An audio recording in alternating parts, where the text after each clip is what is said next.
You're listening to Whoa! Potluck.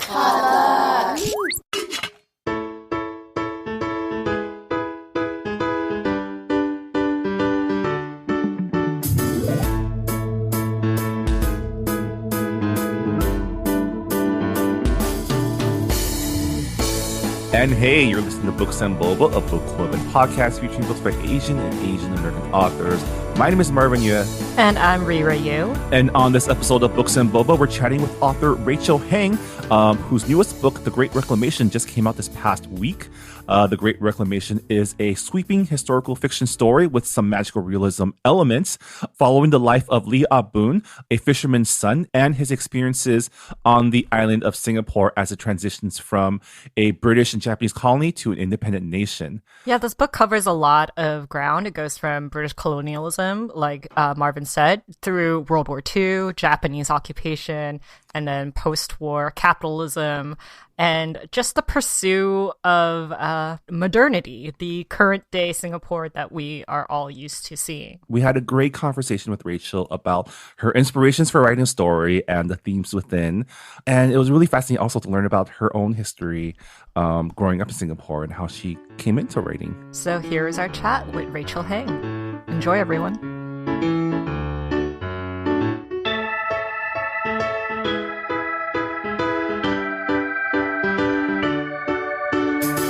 And we're here with Rachel Heng, the author of Suicide Club and also her most recent novel, The Great Reclamation. Welcome to the show, Rachel. Thank you so much. It's lovely to be here. Yeah, we always love to start off our conversations with authors to learn a little bit more about their backgrounds, because we love to discover how people, especially Asian Americans, get into novel writing as like a thing they do. So can you let us know how you got started in writing fiction, writing stories? Yeah, absolutely. So I'm from Singapore. I grew up there. And I didn't want to be a writer growing up. I didn't know it was a thing that you could do. So people always ask me, "Oh, did you always know you wanted to be a writer?" And I'm like, "No, I didn't even know that was a job." I think I loved books. Obviously, I always loved reading, like all writers. And I was that kid who would like steal the library cards from like my aunts and uncles so that I could borrow more books from the library, because they lowered the borrowing limit to 4, and it was very distressing to young Rachel. And so, I was a big reader, but, didn't realize, I didn't realize like people wrote those books. So I thought they were all dead or something. But and also Singapore being a fairly conservative society, it's just like not a place where, writing or any kind of artistic professions are encouraged. So I didn't grow up with that, being exposed to that at all. And also because my family was, faced a lot of financial difficulties. So in my mind, it was always like, oh, I'm going to get a job that is like stable and like well-paying and like support my parents and like all of this. And so it was only in my mid-late 20s that I started writing fiction. And I was working in a corporate job at the time. I was working for the Singapore government because I had taken a scholarship to go to college, and I had to work for them for 6 years after doing essentially what was finance. I was working for the Sovereign Wealth Fund, and, just not loving it, like not really fitting in. I was like, am I going to do this for the rest of my life? And feeling very distant from literature. And I had studied comparative literature at university. And just feeling kind of very depressed and like missing books. And my husband, who was my boyfriend from college, and in college, he had always said, "I think you should be a writer." And I was like, "Don't be ridiculous. Like, people are not writers. It's not a thing that people do. Like, this is certainly not me, And he was like, "But you love stories, you love books. Like, you should try writing fiction." I'm like, "No, that's just nuts. Like, I'm not going to do that. You are so silly, And then but then when I was in this job years later in kind of corporate depression, I was like, oh, why not give it a shot, And I started writing fiction. I started writing short stories, and very fortunately had some of my early short stories accepted by literary journals when I sent them out, which was great because that gave me like the first encouragement I needed. And then I faced like years of rejection. So then like everything I sent out didn't get accepted. I think I got like hundreds of rejections after that. But I had those like early acceptances to kind of, like just feel like, I wasn't totally off base. And then I started writing my first novel while I was still working in my job. And so I would get up at like 5 a.m. and like start writing. I'd write for an hour before going to work. Sometimes I'd write on my commute or on my lunch breaks. And that was how I wrote the entirety of my first book. And I wrote and sold it while I was still at that job. And then after I could leave my job, so I finished my contract, I applied for MFA programs and I ended up so I was living in London at the time, and I ended up coming back to the US. So I went to the MFA program at the University of Texas in Austin. And I love that because I never had the chance to study creative writing previously. So I wanted to like have mentors, have a community to like meet other writers. And that was just really wonderful for me. And I wrote The Great Reclamation while in my MFA program. Nice. Yeah, it's interesting because a lot of authors we've talked to on the show, they are from corporate backgrounds, and they do say, like, I didn't know writing was a job. And, totally. In college, they take that one literature class and it changes their life. So, it's like really funny that you didn't think that writing was a path that you could take when you were younger. But your debut novel, Suicide Club, it's a speculative dystopia story about immortality and death. And your newest novel, The Great Reclamation, is historical fiction, probably the most opposite you can get from that genre. Can you tell us like what made you want to switch things up? Yeah. I didn't even think of it as switching things up, I think. I feel like I have always had a wide range of interests in writing fiction. So even my short stories are very different. So I write many short stories that are set in like, just like present day Singapore, like present day the US. And so it does seem like historical fiction in Singapore is very different from near future speculative fiction in New York. But I would say both of them involve a lot of world building. And I also essentially, so even though Suicide Club was set in New York, I think I was still writing about Singapore in a way. And I first kind of found this out when I was talking to a Singaporean journalist who was reviewing it for the Straits Times in Singapore. And she was like, oh, reading this book, it's set in the US and it's set in the near future, but it's about a society in which like success is very narrowly defined and that like involves a lot of like restraint and control and like government limits and so on. She's like, it feels very familiar to Singapore. And I was like, oh yes, I didn't even realize I was writing but obviously because that's what shaped my experience and my perspective, right? So it's going to be in my fiction no matter what. So even though it wasn't about Singapore in an obvious way, I think I was still writing about my identity as a Singaporean, my experiences of the world. And so this book, The Great Reclamation, is historical and is about kind of the birth of the nation. It's set, in the 20 years before Singapore gains independence from British colonialism, and is about that like struggle for independence and like that definition, like struggle to define like what is a national identity, like what does it mean to be Singaporean. So you like briefly mentioned that you wrote this book during your MFA program, and I'm just curious, were there any other Asian authors in your program? Like what was like your curriculum like? Yeah, there was a poet from one of my really good friends today, a poet from China, and there was a playwright from China. So we were all in different genres, but we all knew each other, obviously, because it's a very small program. It's like 5 fiction writers, 3 poets, and 3 playwrights, and then 2 screenwriters. And it's a multi-genre program, so you all kind of take classes together, which was really cool. And as for my curriculum, it was pretty broad. The interesting thing about the Mishna Center is that there aren't many requirements, so you can pretty much... I think they just required that you take like 3 fiction workshops in 3 years. And that was the only thing we had to do. And then you could take classes in anything else. So I was taking classes in like environmental history or like in like, I don't know, documentary theater. And so all of it would go into my novel, even though it wasn't like fiction per se or like just literature. Yeah. Going back to your upbringing really quick, because something that I really wanted to ask you while you were telling your story is you mentioned that, you grew up reading a lot. And I was just wondering what kinds of stories would you read? Like what was available to you in like those Singaporean libraries? Like I think mostly, I mean, it was all in English. I was reading in English. I also speak Mandarin, but I am not so good at reading Mandarin. And I grew up speaking English in my household and Hokkien.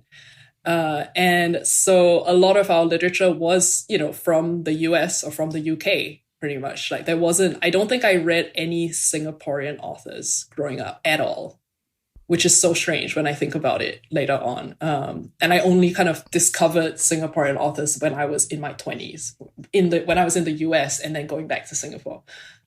So I grew up reading like a lot of American fiction, a lot of kind of old British fiction. Now that I think about it, a lot of Charles Dickens and like Jane Austen and stuff like that. And that was what we read in school as well, right? In like literature courses, because Singapore follows the British system. So we take like the Cambridge O levels and A levels.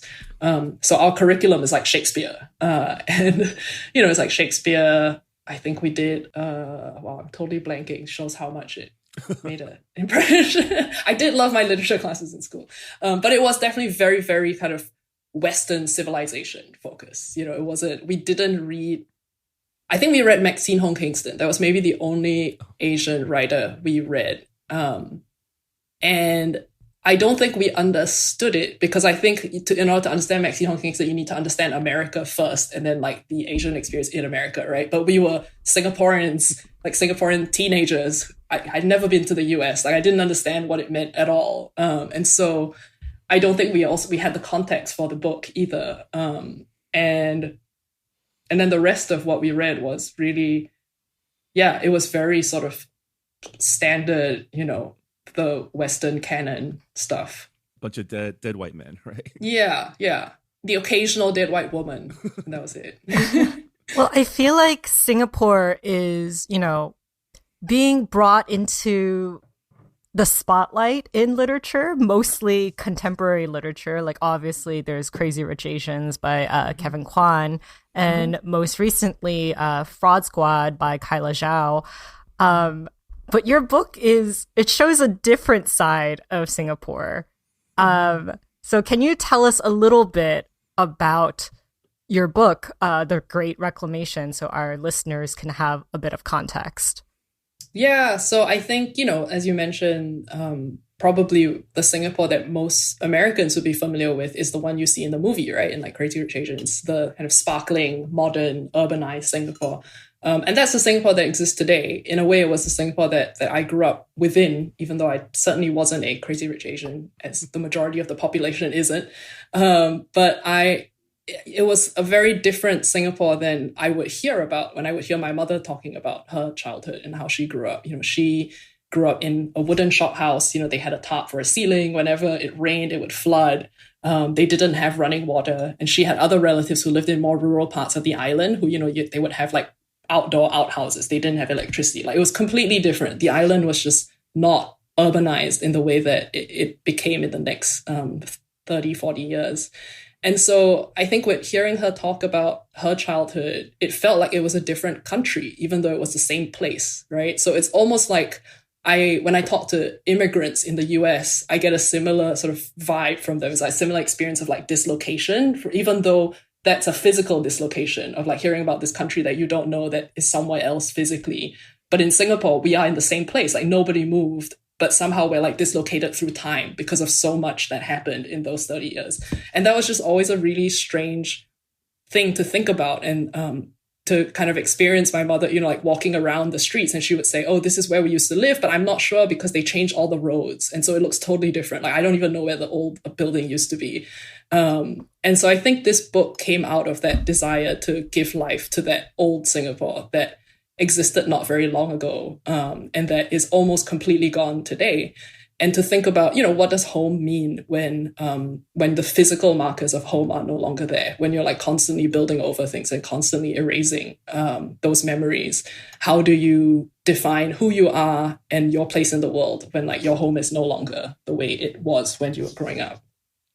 Yeah, I mean, your book, while reading it, invoked a lot of memories of, I grew up. My parents are from Taiwan. My grandparents from China. They also got affected by World War II and all the development. And Mm. I also remember like walking through a park that used to be where my grandmother's house was, but now it's like a Hmm. giant public park in the middle of Taipei. Oh my Or like gosh. my dad pointing out where they used to live, where now there's a McDonald's, right? So Yeah, it's yeah, interesting. I mean, I'm sure South Korea's the same way. Like within one generation, it just got so developed and modernized, and there is yeah. some Yeah, dissonance there. I will say, yeah, like every 5 years when I go, I'm like, wow, everything has changed. It is just so fast. Which I guess happens everywhere to some degree, but somehow in certain parts of the world, like maybe more and at certain times, of history. Like I think in Singapore, especially in that post-independence period, there was this feeling of a desire for self-determination, right? It's like for so long we have been ruled by others. There was the Japanese occupation, there was the war, there was like British colonialism. This is our chance to like create a home for ourselves. Like this is our chance to like seize control of our destiny as a nation. Like I think that was that kind of hope and optimism, right? And that's where so much of the like enormous urbanization came from. This desire to like give people homes, which I think is not something you can, which is why it's not a straightforward thing. You can't just say, oh, development is bad. Like I can't say, oh, my mother was, it was a bad thing that she then got to like, live in a safe place with like running water and electricity and wasn't at the risk of like fires, right? So it's this thing that the whole community is like trying to balance, like, oh, what development is like good, necessary, do we want it? But then we're also destroying our way of life. And that's why it's so complicated, because it's like, I think that all these like competing interests at play. Yeah, I mean that's a huge theme in your book, is this clash between like idealism and pragmatism, and you illustrate that really interestingly through your use of magical realism, because your book, Mhm. even though it is this historical epic about the history of Singapore, like a key part of your story are these magical islands that appear and disappear at Mhm. will. Can you talk to us about like how and why you decided to incorporate some magical realism into your story? Yeah, so I think because so much of like what actually happened seems almost unreal or seems like magical, right? Like land reclamation itself seems like a magical thing that you can like make land from sea. And Singapore has grown 25% in landmass since the 1960s. That's the degree to which the island has changed. And so those real changes that take place in like real life seem almost magical already. And so I think I wanted to bring that in from the very beginning, to have these islands as like representative of the fact that physical reality is so malleable and it's so fickle and so unreliable that it's something that we take for granted, that is like sort of fixed and solid and permanent, that isn't necessarily always going to be that way. Was the magical islands like in the first draft? Was it something that you always planned on having, or was it something that came much later on? It kind of came. I didn't plan to have it. I think it kind of appeared as I was writing. It felt sort of organic to the book. I think, yeah, and actually, I don't know if you've read The Man with the Compound Eyes by Wu Mingyi, and it's also about land, not land reclamation, but about transformation of land in Taiwan, I think. And he also has these like sort of magical elements that like kind of give focus to like this malleability of the landscape and like how things, you can't like depend on land being like always there. But anyway, sorry, that was a digression. But I think it wasn't something that I had planned. I think I was reading a lot and I was trying to understand like, oh, how do I make all of these like historical forces feel tangible and like and urgent and like visceral. And I think that was why I kind of leaned into the slight magical realism, because I think there are a lot of novels like The Underground Railroad by Colson Whitehead, or The Old Drift by Nawali Serpell, that like do that with history. Like you take all of these like complex like forces at play and you kind of literalize it into some form of, not, I don't even think of it as magic. I think it's sort of like some element that is history at a slant. That's like, it's reality, but it's just like slightly off. And it's not like totally, because I think the thing about the islands is like they could exist, right? Because they're no more magical than all the other stuff that happens in the book that like actually happened in reality. Yeah, I mean, history is a sort of myth to us. Totally. Yeah. In your acknowledgments, you list a lot of sources, and you also talked about hearing stories from your mother. So I'm curious, like, what was your research process like? How long did it take? And also, how much research did you have to go into fishing? Yeah, a lot. I tried to go on a fishing boat at some point, but sadly, no one would let me get on a boat. But I did research for about a year before even starting to write. And that was like reading books, articles. The National Archives of Singapore are available online, very fortunately. So I spent a lot of time like looking up photographs, government documents, newspapers.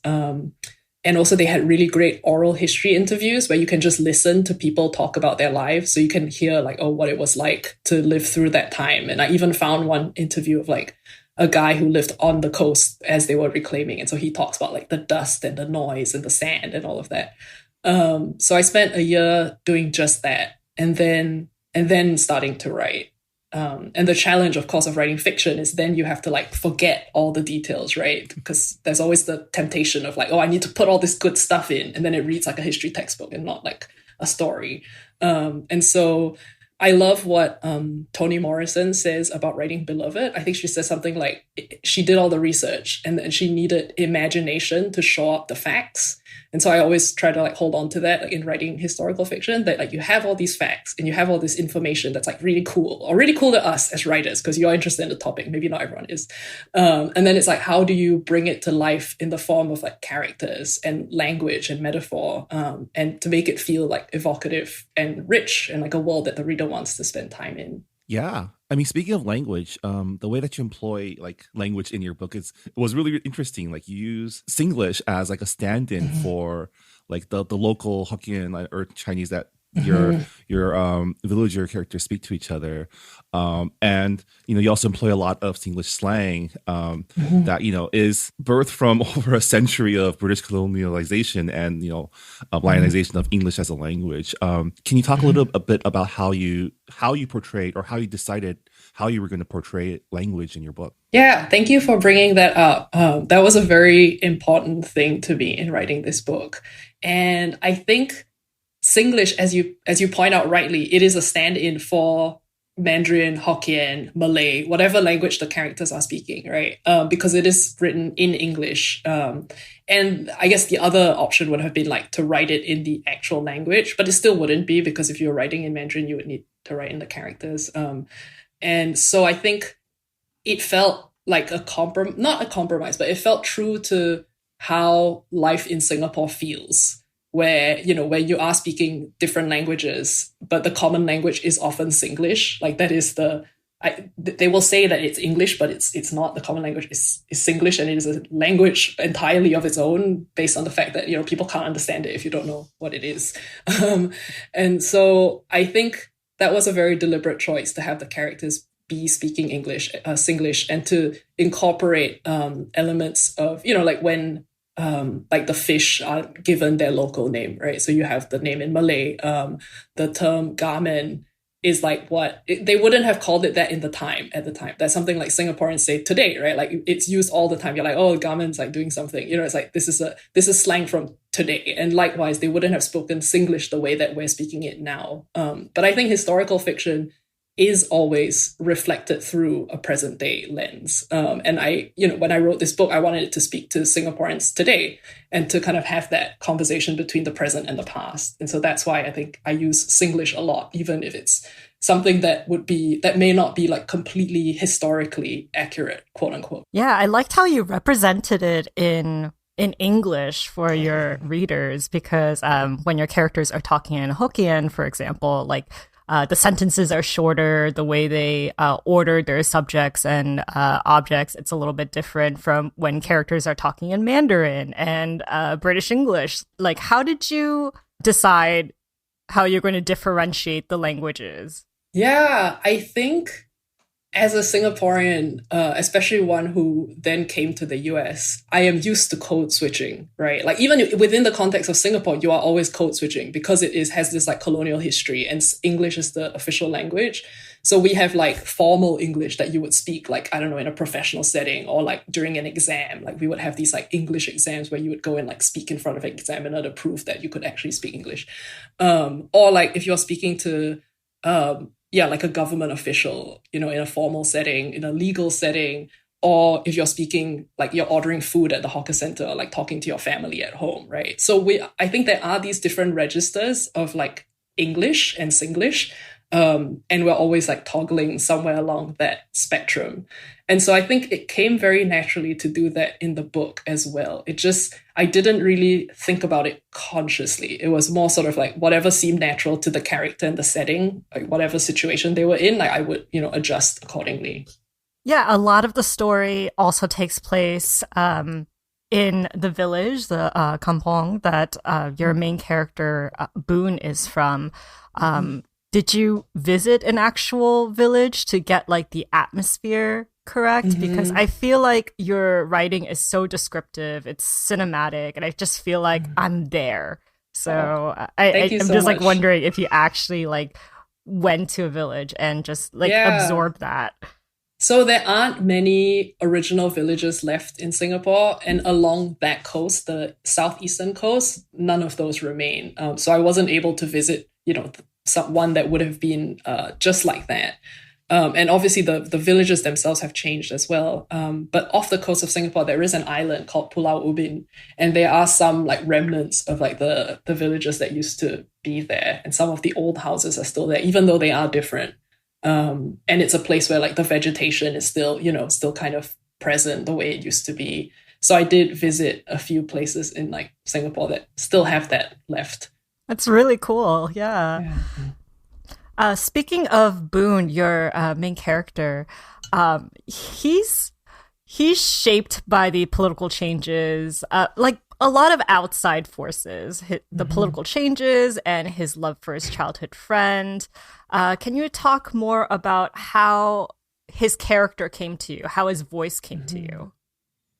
Yeah, I think the first inkling of Abun came in a short story, which actually ended up being a chapter in the middle of the book. So it's the start of part three when he is in the village and you first see the like people dressed in white coming to the village and putting flags into the swamp.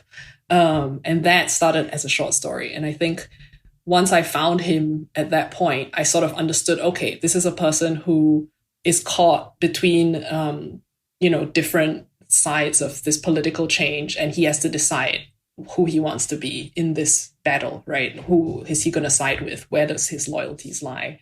And then once I had him there, I wanted to explore what had happened before. So what got him to that point? What were the different things that had like shaped this young man into the person that he is today? So that's why I went back, and then we meet him when he's 7 years old at the very beginning of the book. So you learn about, oh, you know, his family, you know, what happens during World War II, no spoilers, and then, you know, what happens after the war, right? How do they rebuild? And then, of course, his relationship with Seok Mei, his childhood best friend, who ends up the great love of his life, and the ways in which their love is tested and challenged throughout. Yeah, I mean, I loved all of the history and the backstory of the characters that you weaved into the book. It gives us a better understanding of their motives and why they feel certain ways. Was it challenging to keep tabs on all of your characters? Because you have so many characters. Yeah. And whose backstory did you enjoy exploring the most aside from Abun? Well, I see on Marvin's wall there are all these post-its, but that's essentially what I did. I had a giant wall full of post-its that were always moving around, and they were different colors, and I had lots of index cards as well. So it was challenging, I would say. I think it was more challenging to figure out how to tell it in a way that didn't seem confusing. But in my mind, I knew who they all were, so I could keep track of them. Like I knew why they were doing the things they were doing, but then I would forget, like, okay, I didn't put this in chapter 3 and now it's in chapter 10. Like I need to keep track of, you know, so logistically, it was a lot to keep track of everything.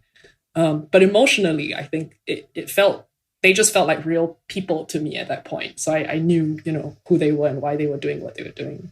And then the second part of your question was it about who? Yeah, whose backstory did you enjoy exploring the most?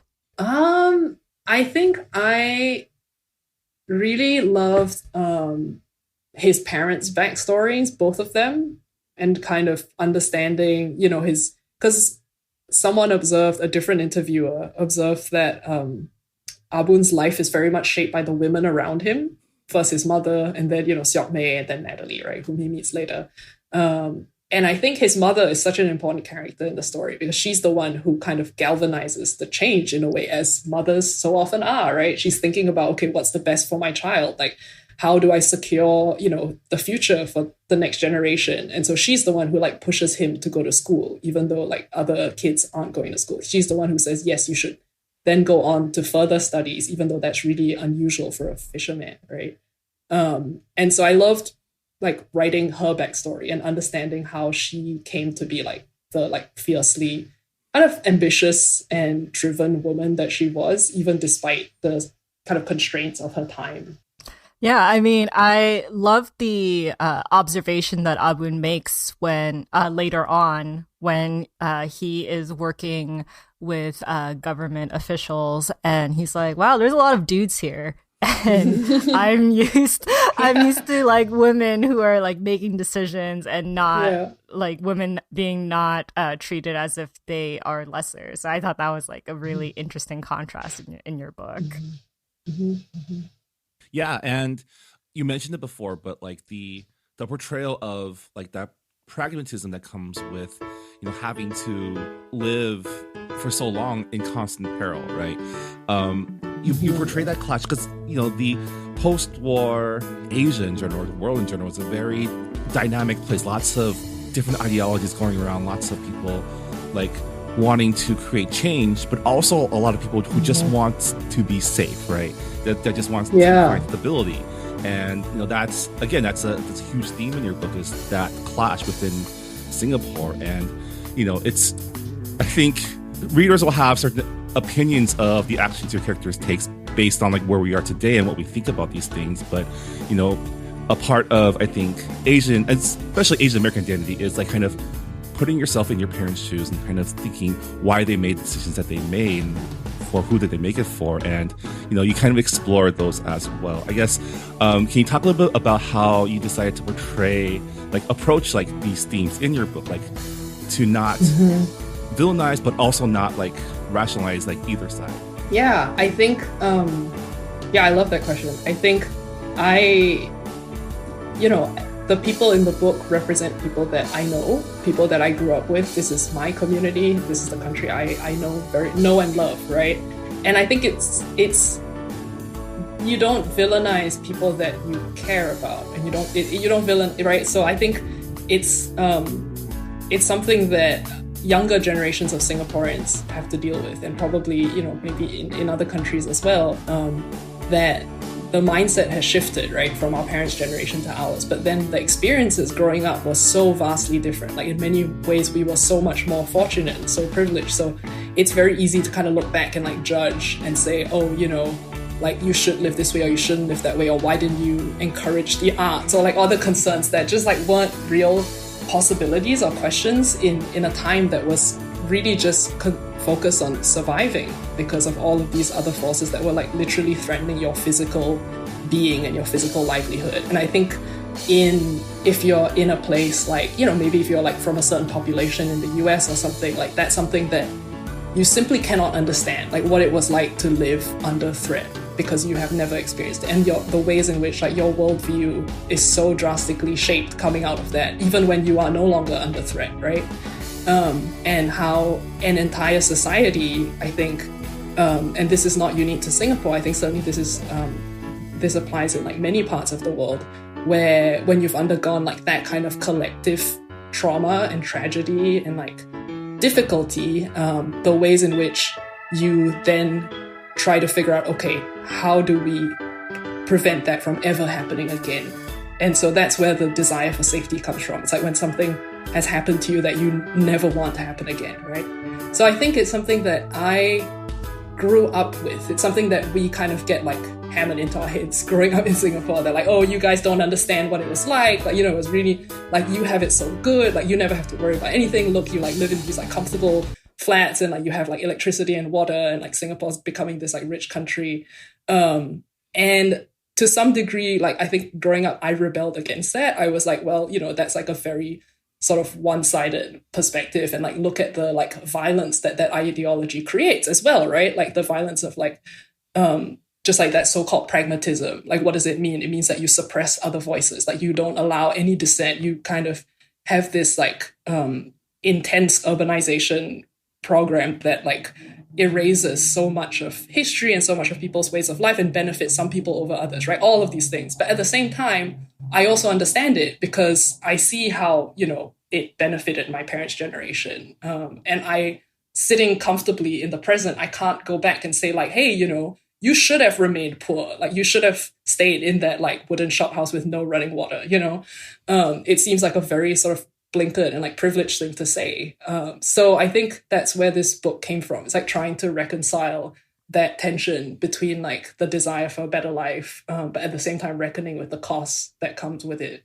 Yeah, like what you give up for what you have today. But one thing I did enjoy was the through line that you paint between British colonialism, Japanese colonialism, and then like capitalism, like that. It's like a straight line between all of those in their like rule over Singapore. And I thought it was interesting to read.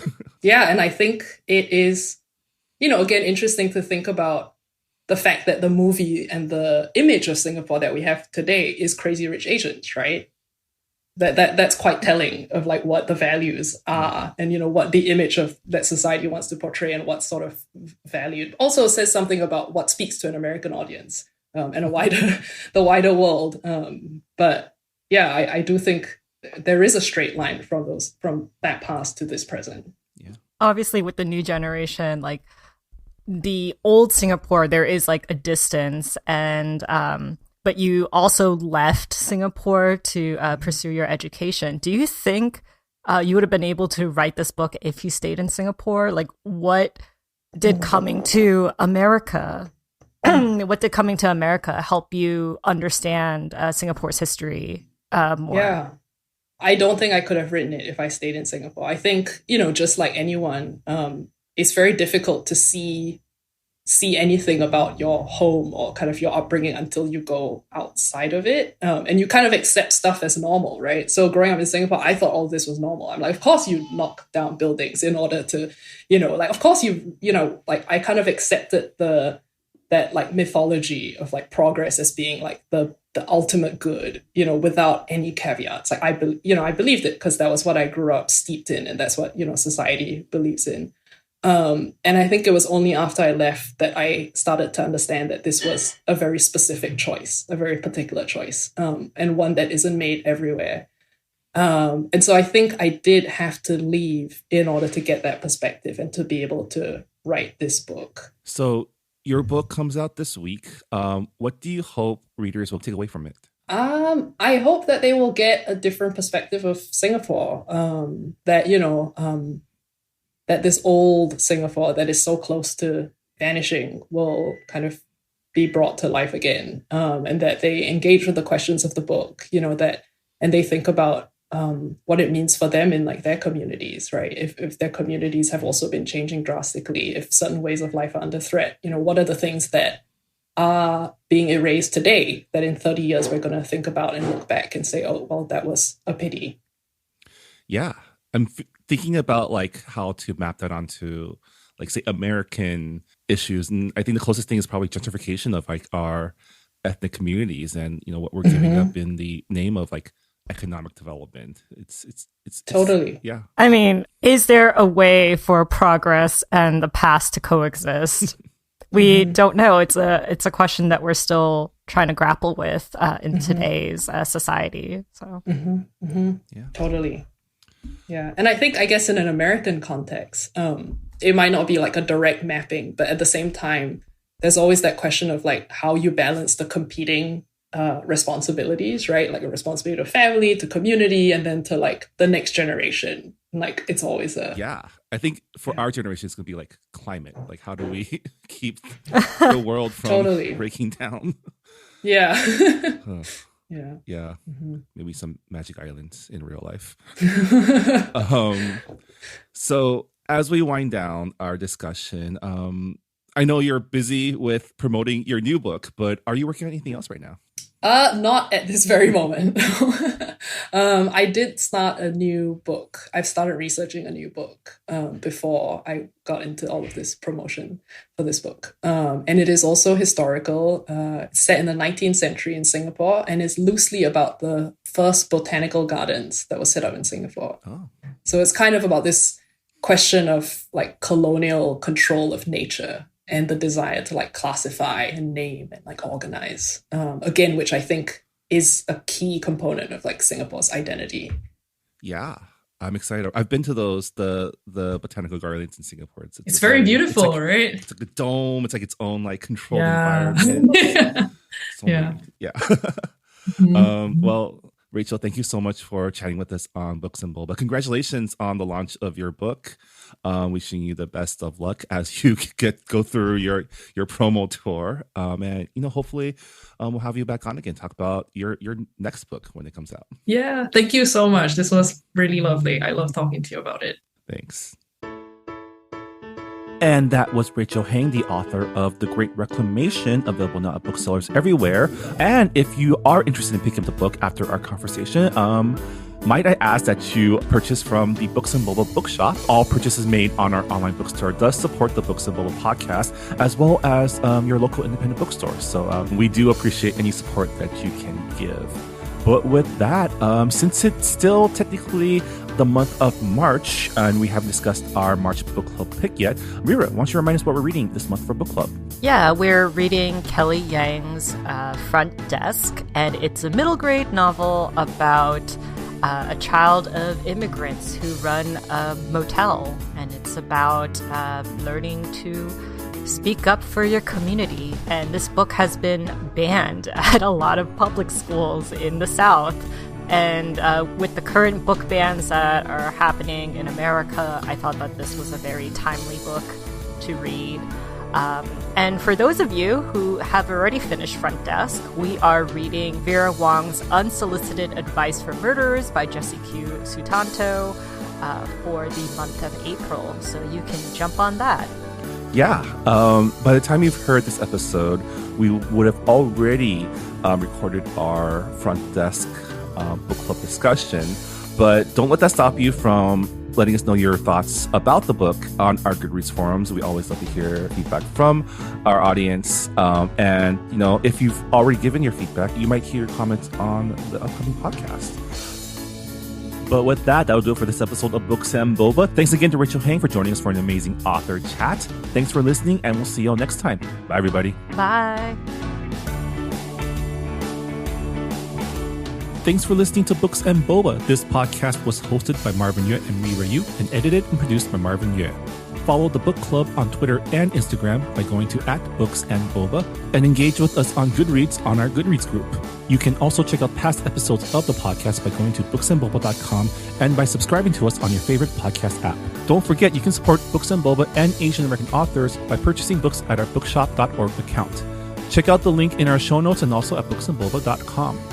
Books and Boba is a proud member of the Potluck Podcast Collective, a collective of Asian American hosted podcasts featuring unique voices and stories from the Asian diaspora. Learn more about the collective and check out our fellow Potluck shows by visiting the website podcastpotluck.com. Thanks for listening.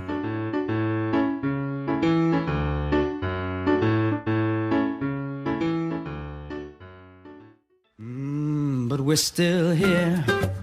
And we're going strong. It's an exciting time in Asian America. There are more movies, TV shows, books, and music reflecting us than ever. But all of these represent just a small slice of Asian American culture and experiences. So what do we do? Tell more slices. Asian Americana is a show that explores these slices of distinctly Asian American culture and history.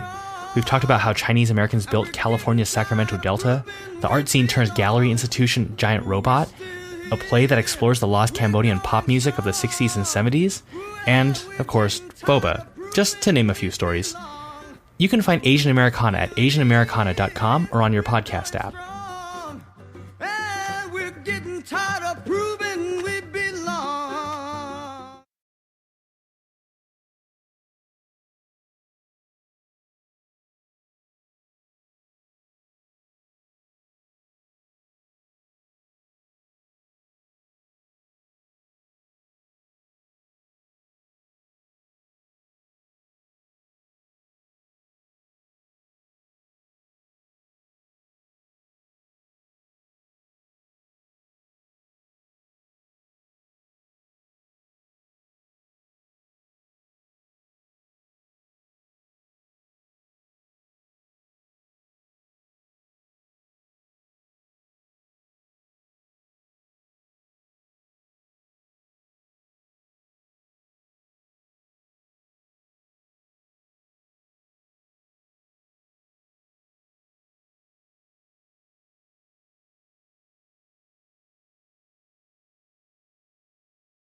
Hi, I'm Quincy Cho. And I'm Keikon Apu.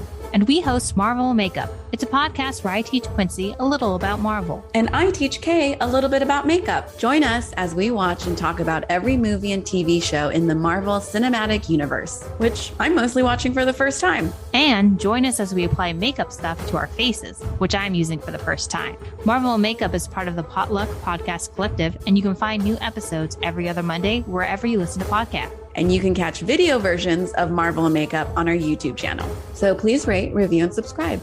And please give us 5 stars so our Asian moms will understand why we buy so much electronic equipment. Because it's for this podcast, Marvel and Makeup.